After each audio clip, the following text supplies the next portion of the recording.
voy a dejar constancia que saludo especialmente incluso a uno que lo tienen aislado porque lo consideran el más peligroso de todos. Y no le ayudo diciéndolo, pero es que no hay manera de ignorar que el valeroso coronel que está en San Juan de los Morros, el amigo Gámez Bustamante, merece no solo nuestro reconocimiento, nuestro mejor y más afectuoso recuerdo, sino también la indignada protesta. Que él sepa que estamos indignados protestando las condiciones de cárcel y de ignominioso secuestro al que es sometido desde hace ya 5 o 6 años. ¿Qué puede decirse de esa Fuerza Armada que no hayamos dicho? Padrino, ¿qué vas a hacer tú a la cabeza otro año más de esas Fuerzas Armadas? ¿A qué guerrilla colombiana vas a someter otro pedazo del territorio como ya acabaste con la soberanía en Apure? A ver, ¿qué te queda? El Táchira se perdió a manos de 20 o 30 ampones que dirigen los pasos, las trochas. Dicen que son más de 100, otros dicen que son 14, 15 las fundamentales. Bueno, todo eso está controlado por mafias. Las del Zulia quizás te faltan. No, chico, eso hace rato está copado por ampones propios. El cartel de La Guajira por allá, hasta la gente de Sinaloa tiene sus representantes en estas zonas del narcotráfico caribeño, como en el que estamos ubicados en privilegio, como grandes transportadores y surtidores pues, de la materia prima y de la propia cocaína ya elaborada. A ver, ¿qué queda? El Amazonas, eso está en manos del ELN y de la FARC. Por no hablar del Estado Bolívar, que está en manos de toda clase de bandas internas y que incluye también a los del ELN y a los de la FARC, controlando también ¿cómo se llama? El espacio territorial del Estado Bolívar. Amigos, nosotros no podemos vislumbrar otro destino para las Fuerzas Armadas estas de Padrino que no sean echarlos de ahí, sacarlos a patadas del control de las Fuerzas Armadas. Escúchenme bien, no hay destino para esa costra, para esa casta de ampones militares que no sea las de una operación quirúrgica que los saque de las instituciones que hasta hoy sirvieron al mantenimiento del Estado, pero también a su putrefacción y a su desagregación, a su descomposición interna. De manera, mis amigos, que no hay manera de vislumbrar para la situación del Estado venezolano que una situación parecida quizás a la que empezó a vivirse en Cuba. Un estado de sublevación general de la población, sin liderazgo incluso, donde no hay ninguna clase, ningún segmento que pueda decirse, este es el segmento social que lidera este movimiento. No, es la gente con una cancioncita, la gente con una frase, la gente hasta con una vulgaridad que se les endilga a los gobernantes y que se mantienen en la calle beligerantes, insurrectos. ¿Cuál es el destino para una sociedad que fue desarticulándose hasta convertirse en una especie de, no sé, una parvada? Es decir, es una masa informe, es una masa sin límites, es una masa sin diferenciación interna. Bueno, en eso han convertido a Venezuela cada vez más parecido a esa masa enorme del pueblo cubano que no tiene ni partidos, ni élites, ni clases, es sencillamente el pueblo cubano, con sus emigrados, 2, 3, 5 millones afuera, y en lo que quedaron allá, en la hambruna, en el padecimiento cotidiano de la plaga de la economía socialista. Ajá. En Venezuela podemos albergar algún destino distinto al que nos depara Maduro, Diosdado, y al que nos depara la MUD, asociada a Maduro, a Diosdado y a todos estos delincuentes de las Fuerzas Armadas dirigidas por Padrino. Bueno, mis amigos, esta es la hora en que hay que empezar a repensar todo, todo, porque los países no se acaban. Pueden deteriorarse hasta límites que nadie puede conocer. Pueden ser devueltos a la semibarbarie o a la barbarie. Ya estamos en una fase avanzada de la barbarie al ver nuestro territorio, y en eso Cuba no está peor que nosotros, estamos mejor que Cuba. En Cuba hay una unidad territorial. El partido y las Fuerzas Armadas y Policiales cubanas dan todavía un sentido de pertenencia a un Estado que es terrorífico, esclavista, que es un Estado repugnantemente represor y torturador, pero es un Estado único. En Venezuela, a ver, ¿cómo explicas tú cómo explicamos todo, que pueda sobrevivirse en Venezuela sin pertenecer o al territorio del Coqui, o al territorio del Tren de Aragua, o al territorio del ELN, al territorio del ELN, o al territorio de la FARC, o al territorio de la FARC de oposición a la FARC oficial, porque todas esas pululan allí en la frontera? Estamos en un estado que se descuartiza, de una nación que hace parcelas, se parcelariza de una manera tan brutal que no hay manera de distinguir ya sino territorios bajo control de fulano, o de sutano, o de tal organización. Entonces, bien, caramba, qué bueno que se terminó el Estado que había unificado, pero para delinquir la casta de malandros estos rojos. Pero lo que fue sustituido, lo que lo sustituyó es peor. Admitamos que es peor. La sustitución de la casta central del partido chavista por las castas locales chavistas y sus asociados de la delincuencia masiva que pulula detrás de los pranatos de las cárceles.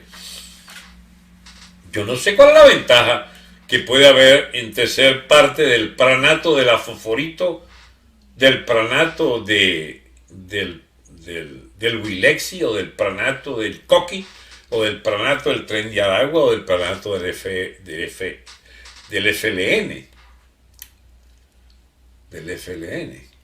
o del pranato de la FARC, o del pranato de la oposición a la FARC dentro de la frontera colombiana, pero que ya tiene control de parte importante del territorio apureño. Amigos, esta triste y trágica historia del país esfumándose, del país convirtiéndose en pequeñas comarcas feudales, es una especie de marcha al revés en la historia que nos devuelve a formas de feudalismo, como las del siglo XIX, que era un terrateniente con sus peones armados que entraban en las sucesivas guerras civiles.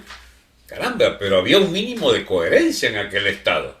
Mientras no hubiese alguien a quien combatir, se vivía bajo control de esa élite malandril delincuencial armada que dirigiera esa zona. Con lo que felizmente acabó Gómez, Castro y Gómez, y fundaron el Estado moderno de Venezuela. Y fue cuando las Fuerzas Armadas, con instituciones, escuelas, digamos, sedes caraqueñas y ramificaciones en todo el país, permitieron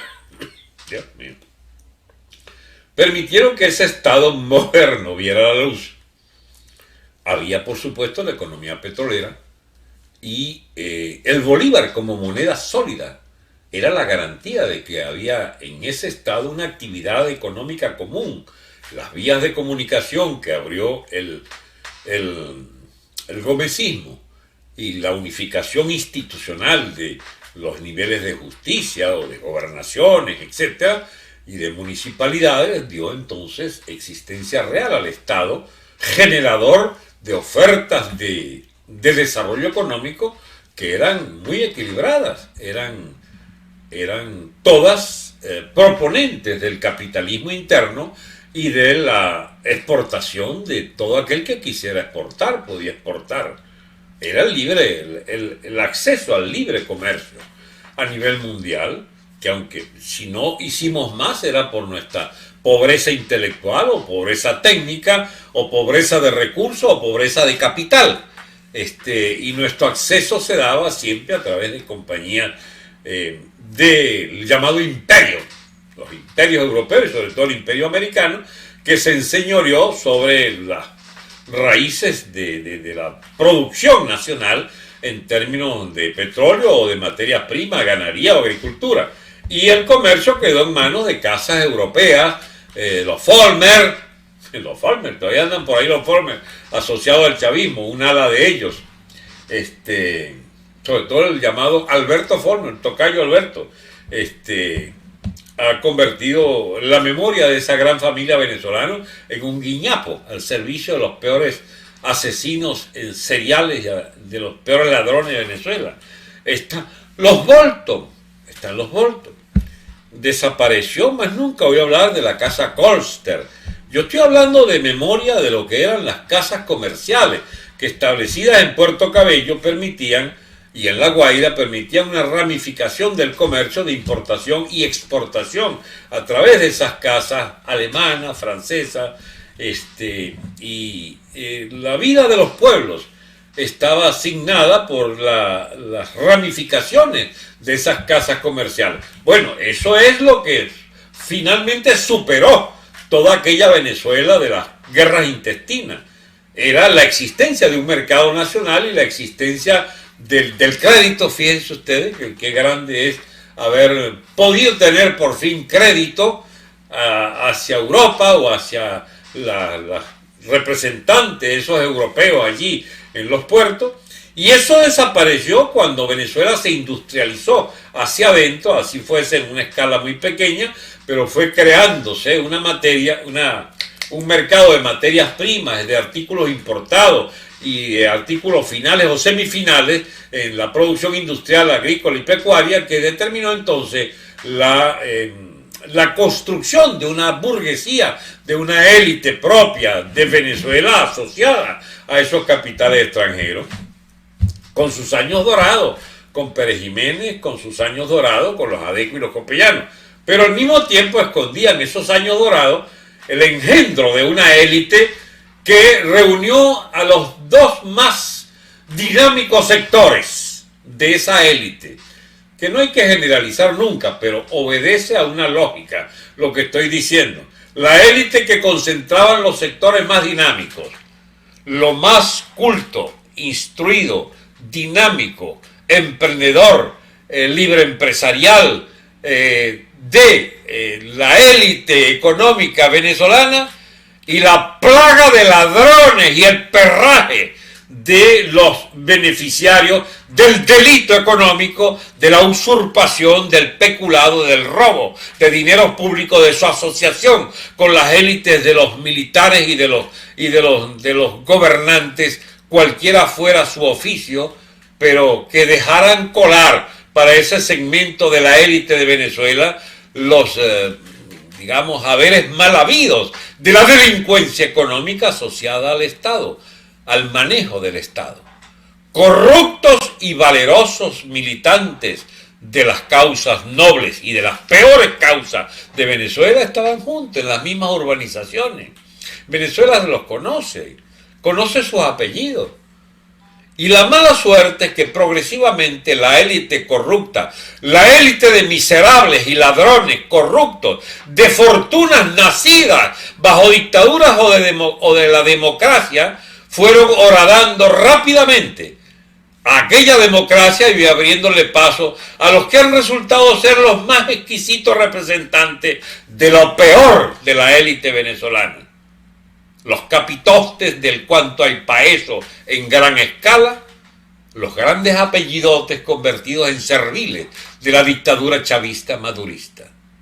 Y aquí, que ahora entonces se ha complicado la cosa, porque de los grandes apellidos caraqueños ha surgido, y de la élite corrupta, no de la sana empresarial y honesta, o por lo menos austera burguesía venezolana de viejo tipo, sino de la nueva, corrupta y servil al chavismo, élite de sinvergüenza, ha surgido su flor innata, los bolichicos y boliburgueses, banqueros de toda clase, corruptos de toda clase, que agencian desde castillos españoles, desde castillos madrileños, desde las mansiones de Miami, desde las mansiones en Florida y en toda la extensión de Norteamérica, también en Texas, por supuesto, ha surgido una élite de corruptos con manejos directos con el régimen.